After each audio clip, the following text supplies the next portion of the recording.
지금 보시는 이 검사는 어떤 검사일까요? 이 검사 결과는 눈물막 파괴 시간을 측정한 검사 결과입니다. 즉 흔히 말하는 안구 건조증 검사입니다. 수술 후 시력의 질을 결정하는 데 있어서 뭐니 해도 가장 중요한 건 안구 건조증일 수 있겠죠. 그래서 본 검사 결과는 제가 스마일 수술을 받은 후 5년째 되는 해에 찍은 안구 건조증 검사 결과입니다. 여기서 잠시 말씀드리면 눈물막 파괴 검사라는 눈을 한번 깜빡했을 때 각막을 얼마나 몇 초 동안 덮어주는지 보호해주는지를 측정하는 검사로서 건조증 검사의 기본 검사가 되겠습니다. 정상적으로 10초 이상 눈물막이 견뎌줘야 안구 건조증이 없다고 볼 수가 있겠고, 이것보다 눈물층이 빨리 깨지는 경우에는 안구 건조증으로 진단할 수가 있겠습니다. 안구 건조증은 증발형과 눈물 부족형으로 크게 두 가지로 나눌 수가 있습니다. 일반적으로 환자분들께서 진료실에 오셔가지고 저한테 선생님, 저는 눈물이 이렇게 많이 나는데 왜 저는 안구 건조증이 있다고 하시는 걸까요? 이렇게 질문을 많이 하세요. 이런 말이 있습니다. 유명한 말. 안구 건조증이 심할수록 눈물을 쉽게 잘 흘린다. 영화 같은 거, 드라마 같은 거 보면 어떤 남녀가 서로 감정씬을 찍을 때 어떻게 있나요? 여기를 안 볼게요. 여기를 보는 것도 좀 이상한데 여기를 보면서 해볼게요. 자, 우리가 감정씬을 이렇게 찍고 보면 어떻게 눈을 뜨고 있습니다. 내가 너를 사랑하는데 너가 나를 사랑하면 내가 너를 하면서 눈을 안 깜빡해요. 그 드라마를 보면 눈을 계속 뜨고 있어요. 그러면서 말도 하지 않고 계속 보면서, 즉 내가 눈을 굉장히 건조한 상태로 만들어서 반사적인 눈물을 분비해서 여러분들에게 눈물을 선사하겠다, 이런 의미로 눈을 감지 않는 거거든요.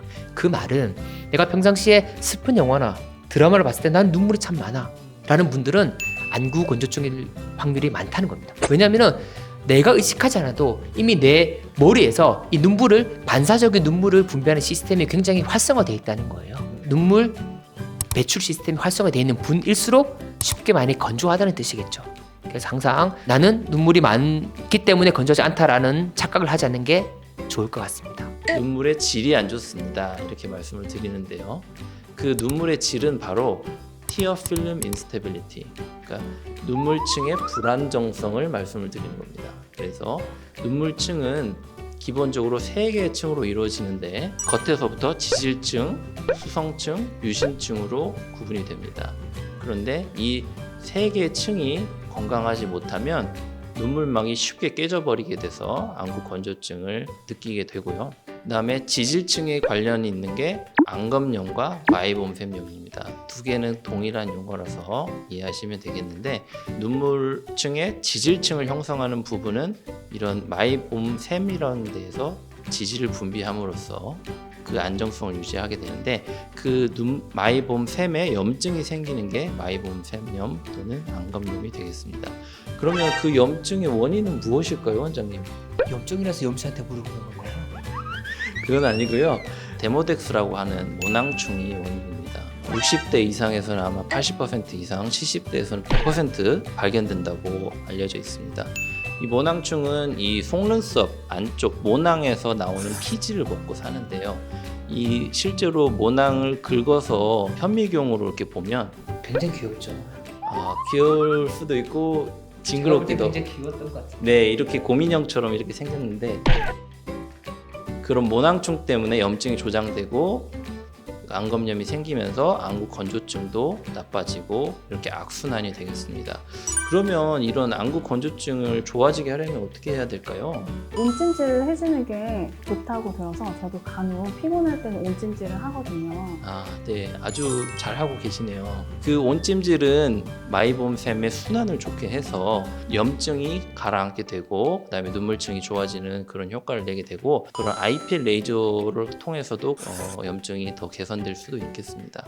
그 이외에도 뭐 충분한 수분 섭취, 아니면 오메가3 영양제 또는 티트리 오일이 포함된 그런 눈 청결제를 사용하는 것도 도움이 되겠고, 청결제 같은 경우에는 이런 모낭충을 죽이는 효과가 있기 때문에 꾸준한 관리를 하는데 도움이 되겠습니다. 또 이외에도 또 뭐가 있을까요, 원장님?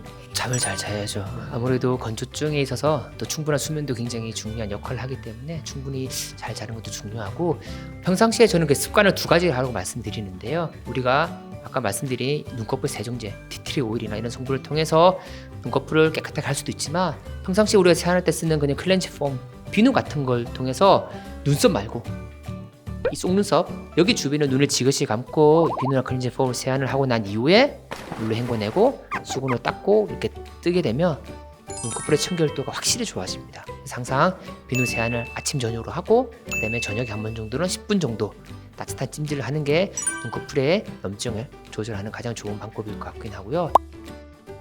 많은 분들이 수술 전 검사에 대한 부분을 잘 체크하셔도 검사 후 체크는 놓치는 경우들이 좀 많더라고요.